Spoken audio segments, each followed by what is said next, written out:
Hey, what's up, guys? Welcome to the Fumble. I'm Britt Johnson. Make sure you click subscribe to join the Fumble fam if you haven't already, and follow me on all social media at @IamBrittJohnson. It is time for the NFL Draft first round breakdown. It wouldn't be an NFL draft without the fans booing Roger Goodell, and surprisingly, Roger Goodell was actually a good sport at the beginning and let the fans virtually boo him as he should because, well, let's face it, it's tradition. Next came the Bengals on the clock to officially begin the draft. Now, the Bengals were predicted to go with Joe Burrow, and they did just that. The South Ohio native is heading back to his home state as the first overall pick of the 2020 NFL Draft. Joe will be joining Andy Dalton and possibly replacing him, having Dalton moved to a backup or possibly traded.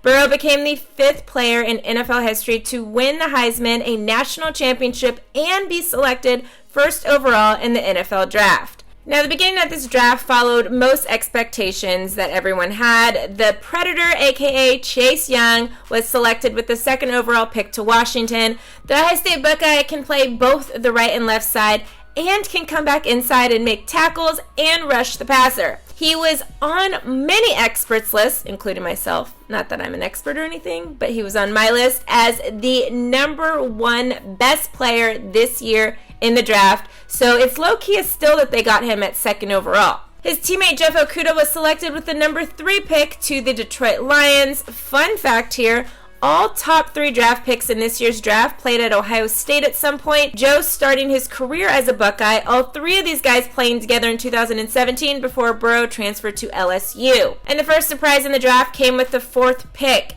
We all assumed the Giants would go with a big O-line guy.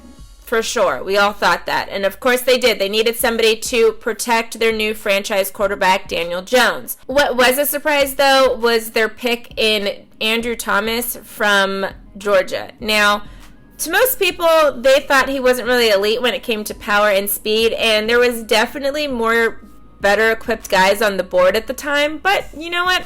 The Giants picked who they picked. I'm not mad at it because they're in the NFC East against the Cowboys, so keep on picking bad picks, buddies. The most anticipated pick of this draft, I think, was that number 5 pick. Who were the Dolphins going to take? They currently have 3 quarterbacks on their roster, including Ryan Fitzpatrick and Josh Rosen, but no one seems to hold a special place in their heart for the Dolphins. And will the Dolphins decide to take Tua if they do decide to go with a quarterback? Well, Tua had been cleared already from his hip injury by one of the top hip doctors in the world, but team doctors didn't really get their hands on him, so they were kind of weary on if they should take him so high in the draft. But the Dolphins were excited about it. Yes, they went with the left-handed quarterback. Yep, left-handed, just like Steve Young and just like Michael Vick.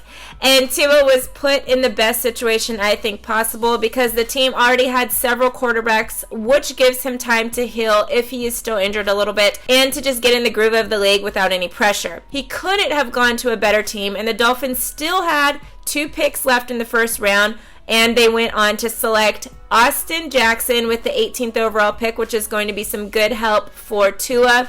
And with the 30th pick, the Dolphins selected Noah Igbenogany. Don't laugh at me. That is a very hard last name to learn.